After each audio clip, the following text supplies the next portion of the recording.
Hi guys. Tonight we are making potato soup. Um, the ingredients are pretty simple.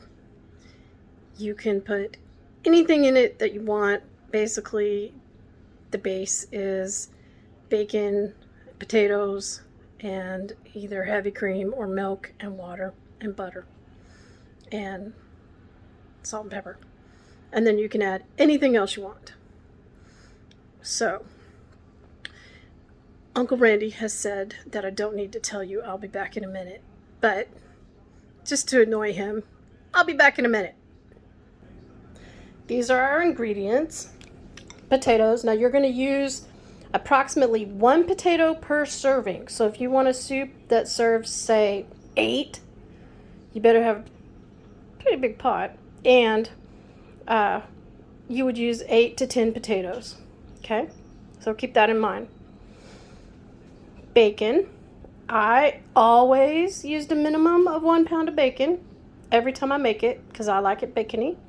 And I never throw out the bacon grease. I know some people are having a heart attack right now. Okay, I use heavy whipping cream. You can use milk if you're vegetarian or vegan right now. You can obviously use the milk of your choice. Okay. Green onions for the chives, or you can get the kind, if you don't have time to do that, to chop them up, you can get the kind that are in the, what's it called? You know, one of these, and shake them in. Okay. Sour cream for afterwards when you put it in the bowl. Cheese for afterwards when you put it in the bowl, although I've always put cheese in it when I cook it. But normally it's Parmesan or a finely shredded mozzarella. I don't have any of that right now on hand, so I'm going to skip that step. Garlic. Like I said, keep that on hand. It goes in everything. Butter, I generally use a whole stick. This butter, however, it comes in half sticks, so I'm going to use 2 half sticks tonight. I had planned to put spinach in it tonight, but we have a family of borrowers living in our house, and they just come up missing because the borrowers forget to tell me that they're borrowing it, and the spinach came up missing. So we're going to borrow Rio's broccoli and use the broccoli tonight. You can put anything in it or nothing in it. It's up to you. Oh, did I skip the onion? The onion. Now remember, we have people in our house who are bothered by onion, so we chop the ends off the onion and leave it whole. Also got, this is the generic version of Mrs. Dash. I like to throw some of that in there. And so this is the white girl version. If you want, say, spicy Mexican version, you could put fajita seasoning in there. You could put chili powder, cayenne pepper, comino. You know, you can do all kinds of things. But this is the basic version that y'all grew up with. Okay? And to cook it, you're going to need the popcorn pot and the colander. First thing we're going to do is wash the potatoes, and then we're going to chop them up. That's why I need the colander to take care of that.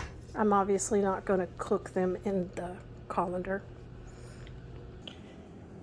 Now for the bacon, I'm going to cut it into small pieces, like this, about that big. Okay. That allows it to cook pretty quickly at a pretty high heat. I'm going to cook it right in the pan. And I want to cook it as crispy as possible because in the water it's going to soften up anyway. So they look about that size. Some are bigger than others. I have a new method of cooking bacon since you girls left home. I don't know if you've seen it. I cook it underwater. So I'm going to show you that right now. That's about 4 cups of water. I'm putting it on high. And so basically that's just enough water to cover the bacon. Oh, looks like there's a little something floating in there. Hold on. Don't want that. And that will keep the bacon from splattering and splashing and sputtering and burning me while it's cooking on high heat. Now I'm still going to use my, you guys remember this. I'm still going to break up these pieces, get them all separated and everything. And as they boil, what's going to happen is the boiling water is going to reduce that fat and cook the meat.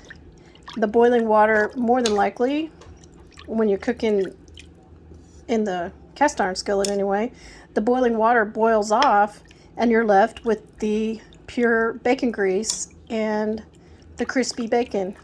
It's beautiful and it's perfect. It almost never burns. Now I do have to warn you that when the boiling water is almost gone, you do have to reduce the heat. So you can't just walk off. You have to stay here and watch it. Keep an eye on it because you don't want to, if you let the water burn completely off without reducing the heat, it will burn at that point. Okay. Thought I would show you what it looks like when it's boiling. It's kind of weird looking.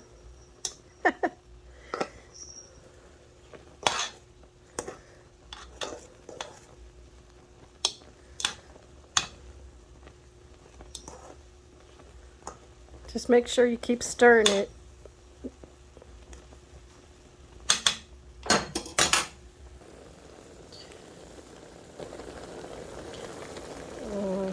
I don't know if you can see that. The water is starting to go. Earlier I realized I had put a little too much water in, so I scooped out about a cup's worth. See, almost all the fat is off the meat.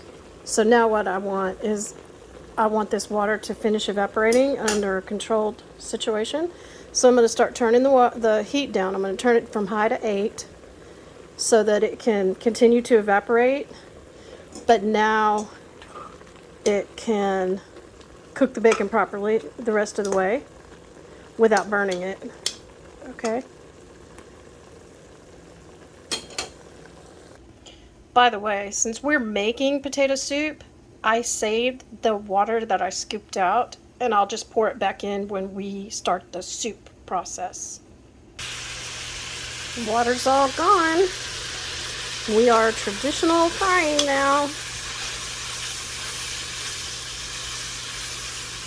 Gonna just get it as finished up, and then I'm going to start adding the rest of the potatoes and the rest of the liquid ingredients to make the soupy soup. I washed and chopped those potatoes earlier. Give you some perspective. They're about that size. So for tonight, we're gonna cook them in the boiling water with the bacon. However, if you're in a rush, here's a cheat that you can use.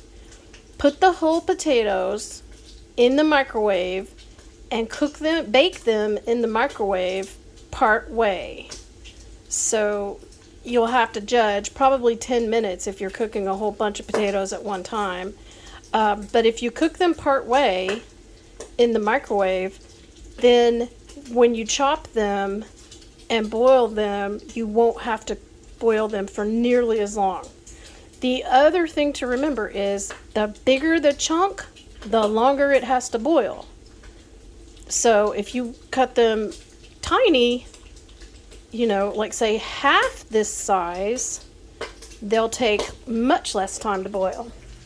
Okay, my bacon is freaking out. it wants my attention.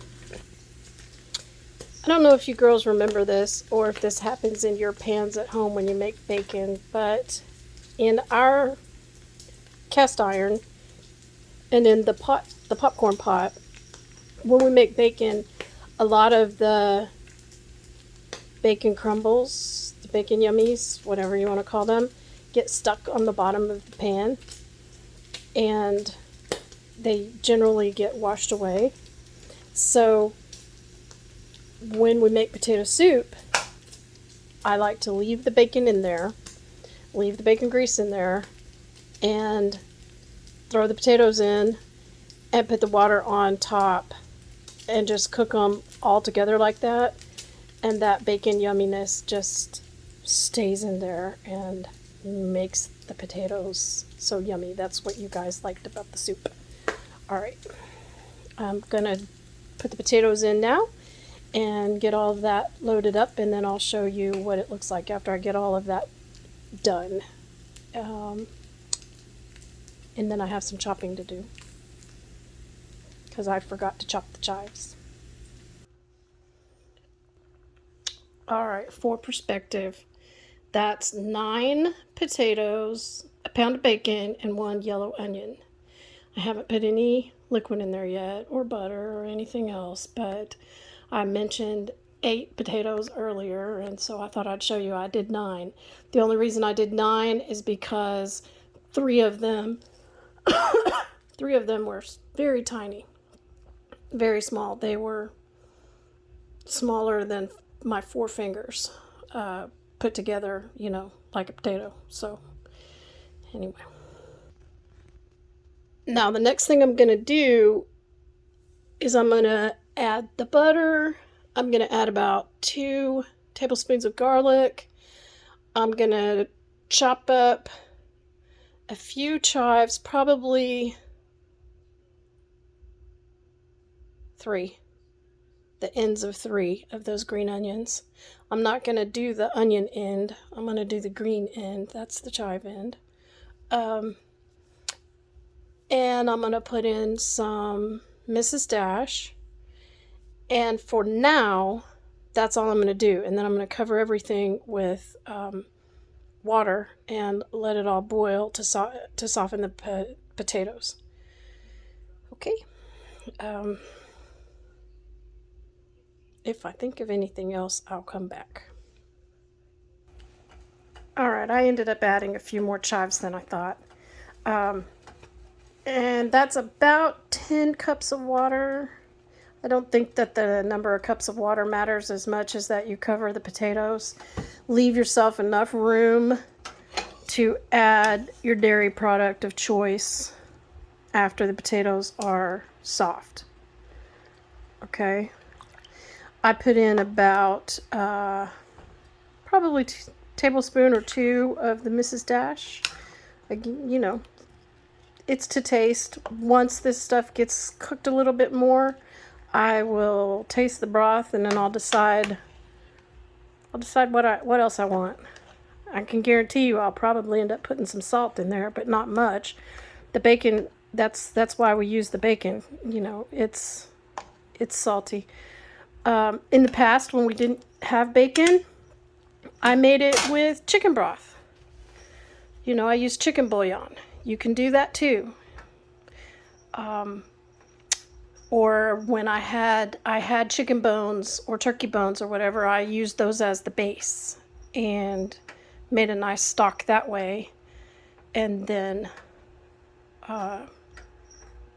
continued on from there. I will add the broccoli at the end. You don't want to overcook broccoli, you know, your vegetables. You want to add them at the end. Did I tell y'all to let it boil? And then keep an eye on it. Don't let it boil over, but let it boil as much as possible until those potatoes are soft. I'm guessing 15-20 minutes. Can't exactly remember. Sorry. But keep an eye on it. Don't walk away. I mean, well, you know, I forgot to put my bracelet on. But You know what I mean. Okay, it's the World Series. I'm going to put my bracelet on. It's the top of the fifth. Houston is leading this series 3-2, and so far it's a no runs game. So, there's a chance I might walk away. Wish you guys could smell this. All right. That took just a little over 10 minutes. My potatoes are pierceable with a fork.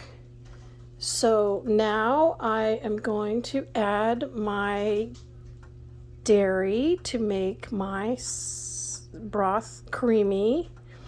I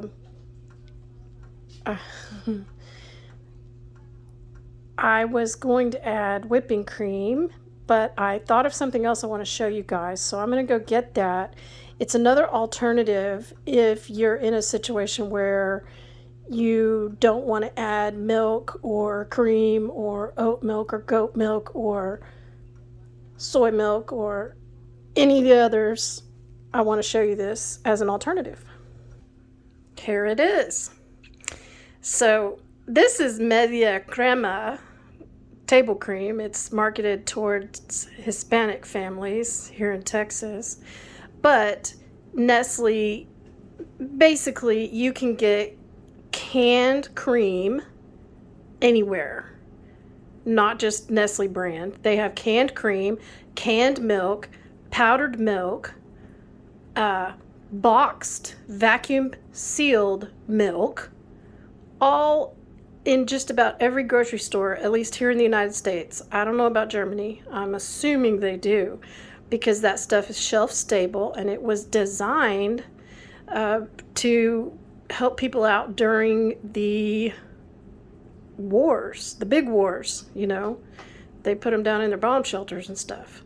So you can also use this stuff if you wish. It's a good way to use it up if you have it and need to use it up. Okay. So I added that can of crema media, and I felt like I needed just a little bit more dairy. So I went ahead and added heavy cream in about the same amount as that crema, which is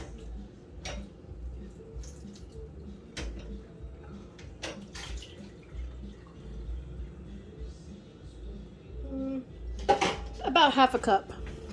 So I have about a total of a cup of dairy in here. So let's see how it tastes.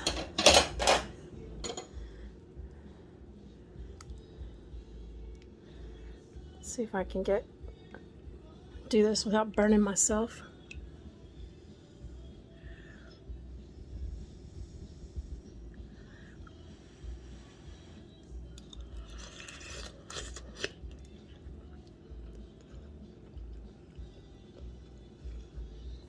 Hot, hot, hot. It's perfect. It's perfect. Oh, I forgot the broccoli.